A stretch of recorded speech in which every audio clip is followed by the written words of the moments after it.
Halika na, humigit, limutin ang problema. Hintayin ang umaga.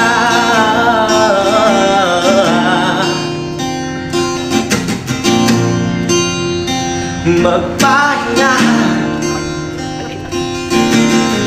panaginip ang nakaligaya. Darating ang umaga, basta tayo'y magkasama. Merong umagang sikat ng araw, may dalang liwanag. Ayun mga ka-farmlat, nandito ngayon tayo sa 2,000 square meter na nagkahalaga po ng 2 million sa subdivided beach na may frontage po na 22 meters. Bali ito mga ka-farmlat, pasok dito ang sasakyan. Ayan. So yun po yung tinripping namin kanina. Nandun po yung sasakyan, ayun. Yung 2.1 hectares. So karatig nito yung sinasubdivide po na beachfront. Ayan, flatland po siya na maraming nyog, tapos pasok sa sakyan, tabing kalsada. Ayan, harap ay kalsada, likod po ay beach na. So flatland din po, may source ng kuryente. Tapos 23 meters ang frontage niya. And ayun, 2 million po kada 2,000 square meter. So ayan, tara, tingnan naman natin yung frontage. Ayan, avail na kayo mga ka-farmlat habang available pa to. Ayan, may mga nagpa-reserve na rin daw po. So 4 na lang ang available po dito kasi 5 slot lang po ito. So, sa mga gustong mag-avail, ayan. So kakalinis lang mga ka-farmlat.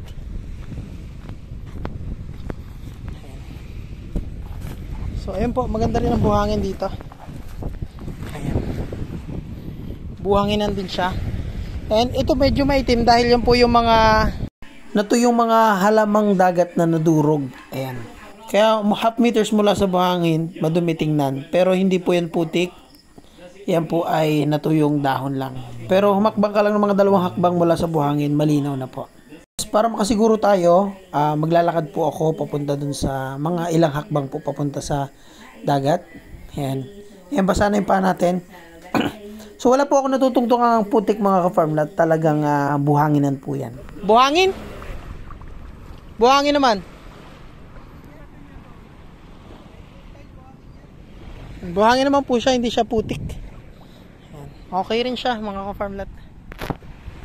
Ayan, summarize lang mga ka-farmlat. Ito po ay may sukat na 2,000 square meter na may frontage na 22 meters sa beach, and yun, maganda naman po, buhanginan talaga siya, hindi naman putik yung naglakad tayo.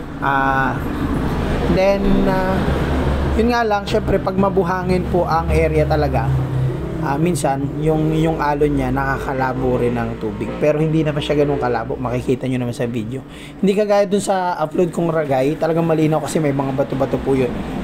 Ito kasi puro buhanginan. Ang kagandahan po, ayan, may mga muhon na yan.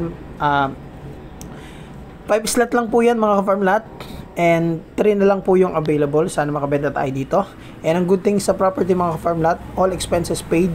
ng seller yung pagpapatransfer sa pangalan nyo. And ang good thing nyo dito, pag nagustuhan nyo, pwede na po kayo magpa-reserve ng 50,000 lang. And kung ready na, kasi 3 na lang hinihintay, kung ready na lahat ng buyer, kompleto na yun, pwede na pong mag-full lahat ng buyer.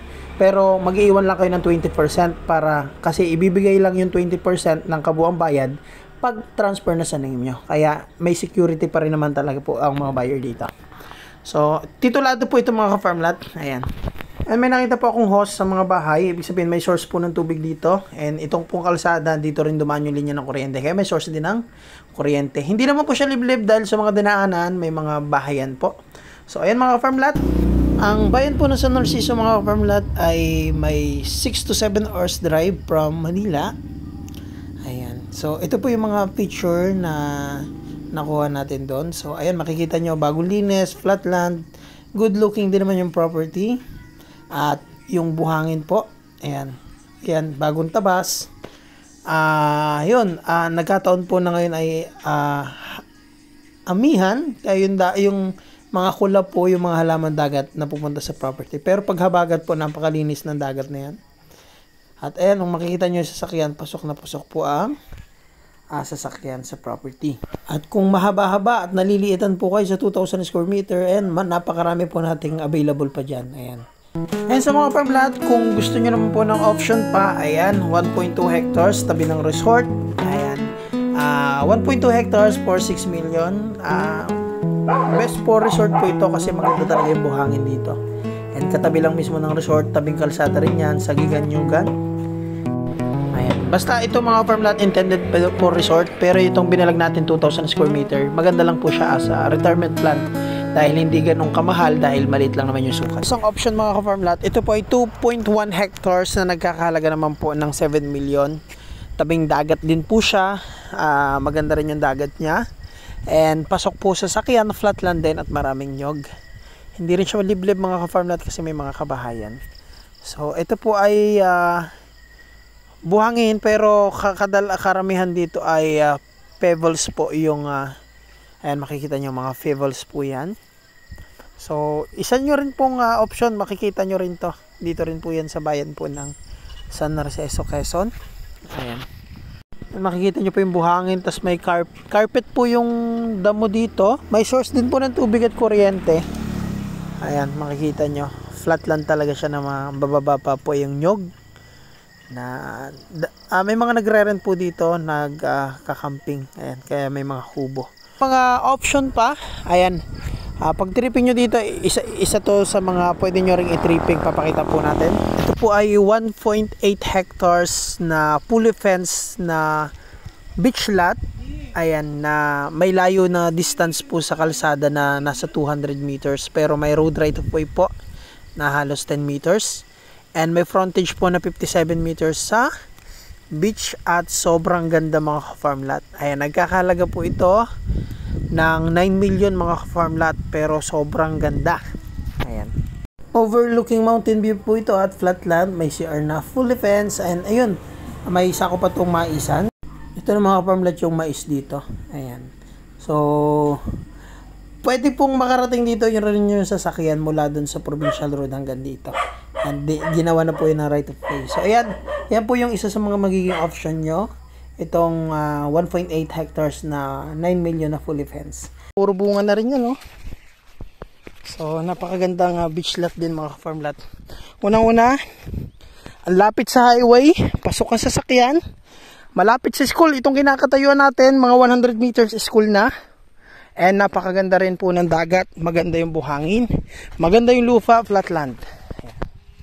Magandang property mga ka-farm lot nito. And mga farm lot, hanggang dito na lang yung ating video. Maraming salamat po. Ayan.